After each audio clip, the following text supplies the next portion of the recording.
Lomkhosi ubuholwa isilo uMisuzulu kaZwelithini kanti ubuhanjelwe ngamakhosi oNdlunkulu, abantwana baseNdlunkulu, izizwe zamakhosi abenzelwa isiko kanye nezikhulu zikahulumeni.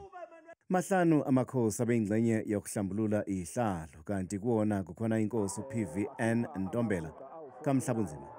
Njengoba isizwe sonke siphumile ngobuningi baso kuzo zonke lezi zifundo, sithi asize sizohlamba noma soqinisekisa ukuthi uyenzeka lo msebenzi wokuhlanjwa kwesihlalo. Induna nje nesizwe yibo abakhiphe impahla zokuthi akuhlanjwe isihlalo, bakhipha amaguqa awu-49 ukuba babusise lo msebenzi ukuba isihlalo engihlala kuso masihlanzeke. Isiko lokuthela amanzi isihlalo lenziwa ngaphambi kokuba inkosi ingene esihlalweni emva kokukhothama kukayise.